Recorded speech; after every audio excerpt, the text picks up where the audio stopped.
Nicole is a content creator and full-time digital marketing manager. She's married to her amazing husband, and they share their home with two lovely golden doodles.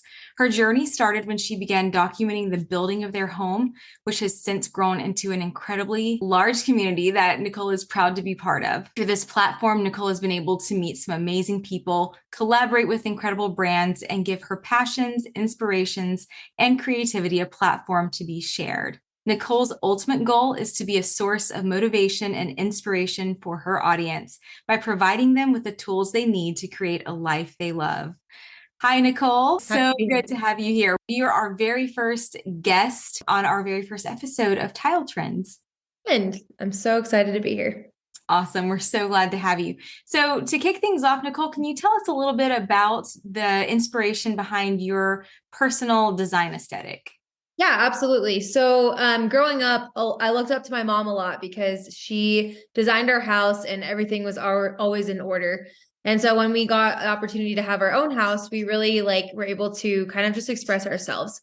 My styles actually changed a lot over the last, I don't know, 2 years. It went from a really farmhouse style to now it's a little bit more mountain modern, I guess you would say. So, it's really been really fun to just kind of see our home transform based off of our personal styles. And obviously we have huge influence on, social platforms where we see things every single day. So that's kind of been a really big influence to us. I love that. There's so many wonderful platforms and outlets for us to discover what can work for us. And sometimes it can be a lifelong discovery of what your true style is. Yeah. But speaking of trends and styles, so to start off today, we would love to hear a little bit more about what you think are some of the most popular styles right now, especially when it comes to tile.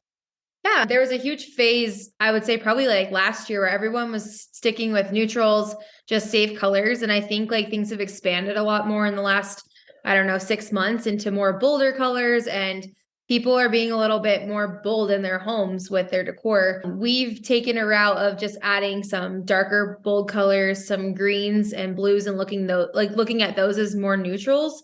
Geometric patterns where you've got your herringbone, your hexagons, stuff like that. Big tiles and big colors are kind of in right now. So Awesome. Yeah, so we definitely live for the big and bold. So how are people using tiles in unique ways in 2023?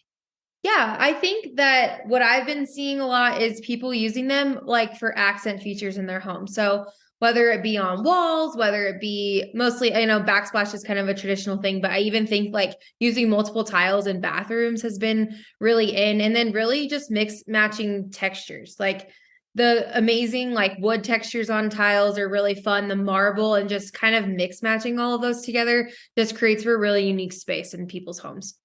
Oh, definitely. Oh, love that.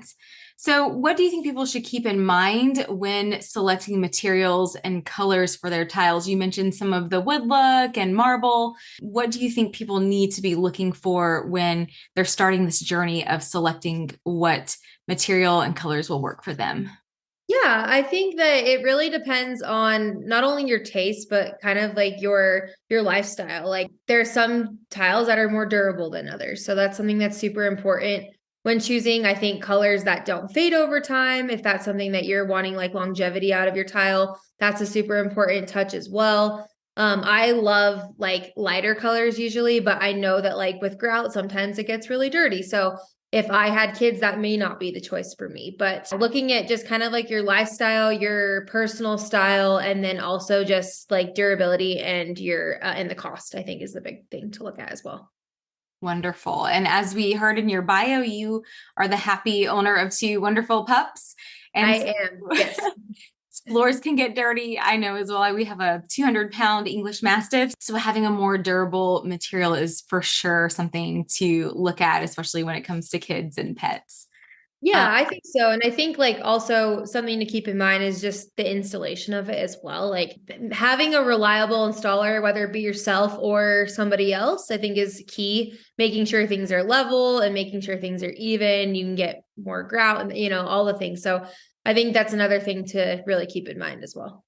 Definitely something to consider. So let's talk about cost. So Yeah.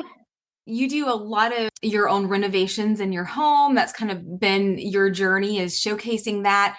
What do people need to consider when they're choosing the right tile for their particular budget? Yeah, for sure. So I think for the biggest thing that we can that we looked at in our like bar in the basement, as I'll just use that as an example, is we talked about just doing the backsplash. So just doing between the top and the bottom cabinets. And then we really looked at the space and we were like, how can we make this like a real statement? And so we ended up going with a smaller tile that was a little bit more affordable so we could cover the entire area from, top of the cabinets to the ceiling. And so I think just that's the first thing we looked at is the space and making sure that we were picking tiles. I think a lot of the time, like with smaller tiles, you end up spending more on the detail, where if you look at bigger tiles, they cover more surface area. We found a really affordable tile actually with Tile Club that we love.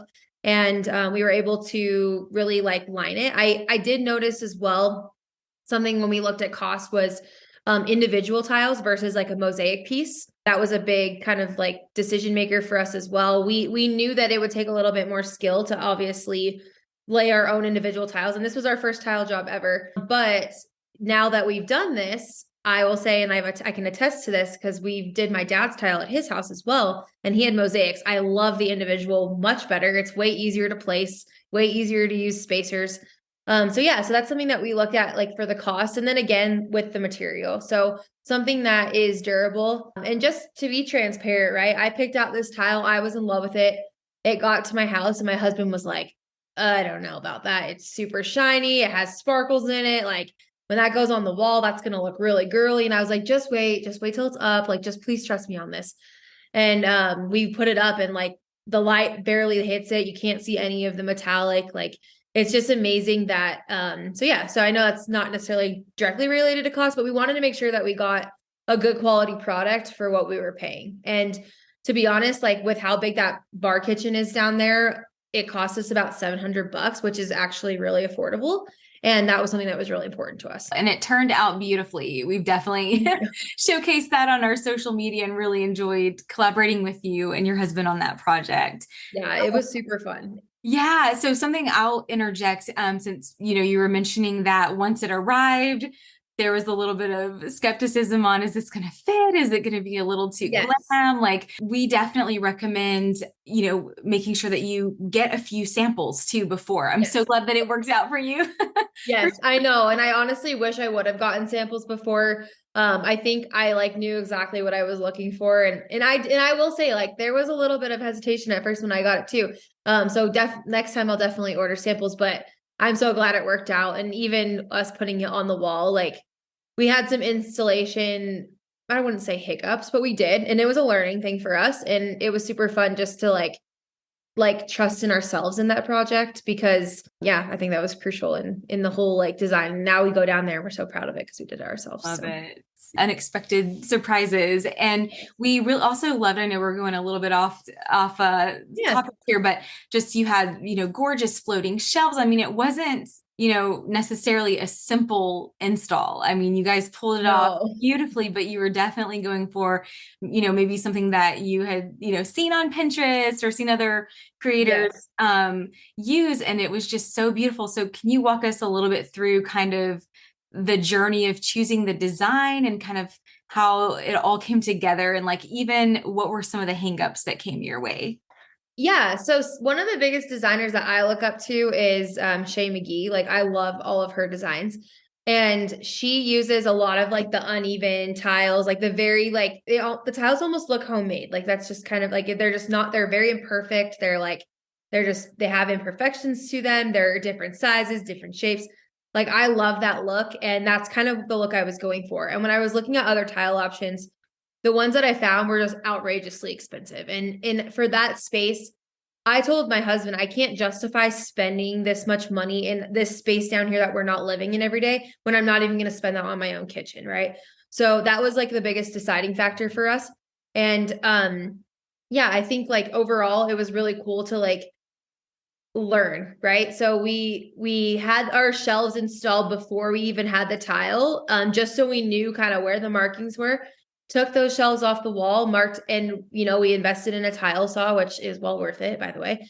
And yeah, we really just kind of brought it to life. And to be honest, the hiccups we did run into, just to be transparent, like a big mistake that we made was we started from the left side, and instead of working left to right, we have a window in between, and we came up on each side, and we're like, oh, this will magically meet evenly in the middle. It didn't. So that was one of our big mistakes. And so we contemplated for a good hour whether we would take all of it off the wall. And then we were like, why don't we shave down each tile by a quarter of an inch? Or it was actually not even that much. And because these tiles are imperfect, you didn't notice it, right? Like it totally kind of went with it. And we had a couple that chipped well, and I was like, that's fine. It looks good. It blends in with the thing. So that was a blessing in disguise that worked out. But I mean, it did scare me for a minute. For sure. Oh my goodness. Well, I'm so glad it worked out. Again, it turned out beautifully. If you're not following Nicole, run and log in and check her out at our Lakefront Farmhouse. And we will link everything as well on this podcast. So definitely go and check it out. The tiles I think that you guys went with from Tile Club were our Majorca white, I believe. And they are an artisan style tiles. And I believe there we go. Yes, from Spain, I believe, but don't quote me on that. No, I think you're right, because we talked about, we've been to Spain and we have a lot of souvenirs in our basement from Spain, and we were like, oh, this tile blends in just perfectly. So beautiful. Oh, I just love that. And I definitely think you brought up a lot of really great points as far as cost. Sometimes things may not go as planned, or maybe a tile doesn't turn out to be, what you're thinking. So a lot of really great ideas, and hopefully shortcuts, or at least tips that our listeners out there can follow when they are selecting the tile of their dreams for their upcoming renovation. So are there any other rising trends when it comes to tiles that we should be on the lookout for this year? I definitely think texture is going to be a big thing. I think people love like the depth on their walls. Like accent walls was a huge thing the last 2 years. I think people are starting to use tiles for that. There's even a lot of like commercial buildings, like businesses that are doing the same. So I think that's like it's an ongoing home trend that's coming in. Is just like the wood texture tiles, stone, like slate, stuff like that, just to add some dimension to your walls. That's where, we would love to we would love to redo our master bedroom and incorporate those things. Just because we do feel like we've got these white walls everywhere. Right. And so it'll add some dimension, add some depth, and it'll pair really well with an accent wall that we do in our bedroom. So beautiful. One of the products that we've seen just fly off the shelves literally has been our Japandi wood look slat tile. It is, we can't keep it. Every time I go to buy it, it's like sold out. It's gone. I know. I'm like, we did our basement bathroom, and we have this beautiful like freestanding tub, and I'm like, it looks so good behind that. And every time I go to find it, I'm like, oh, it's sold out again. I just got to buy it back in stock. We'll have to put you on our alert list for that. Yes, please do. But yes, and obviously we have a stone look behind me today, which is again our Baroque blue. These are porcelain tiles. So, again, if we're talking about cost effectiveness, a lot cheaper than a marble slab, which is great, plus the durability, and they're just beautiful. So more of just the wood and stone texture, like you were referring to, are blowing up the design space this year for sure. It's just getting more normalized too, to even put tiles on your wall. Like yes, for backsplash, that's great. But like a lot of people are removing their like builder grade mirrors, and they're completely tiling the entire wall instead of doing necessarily a backsplash. So there's a lot of trends on the horizon. Definitely, which is so exciting to see. So Nicole, as we kind of wrap things up today, I just wanted to ask you really quickly, is there any other advice that you would give to our listeners who are considering using tiles in their upcoming projects? I would say my biggest advice would be just number one, doing your research. I think that was a big piece for us. Like we probably took a month before we chose what tile we were using and where we were going to put it. And we tried to make it as simple as possible for our first tile job. So that was something like we didn't want to rush into it. It was a big statement piece in our basement that we wanted to take our time on. And that leads me to the next one, is just taking your time. Like you don't need to rush through picking a tile. And I mean, I know a lot of people sometimes maybe do because they're in a home and the builder needs to know, or anything like that. But really do the research and know what you want ahead of time. Because I think it'll allow you to be a little bit more like educational when going into that decision. Awesome. Thank you so much. And thanks for Yeah. joining us today, Nicole, and sharing all of your insights on trends to shopping to budgeting for tile and what to kind of prep for and what to expect. We really appreciate having you here on our very first episode of Tile Trends. No, absolutely. Thank you for having me. And that wraps up this episode of Tile Trends. Be sure to tune into the next episode where we'll be discussing installation tips and tricks for all of our DIYers tuning in. Until then, happy tiling.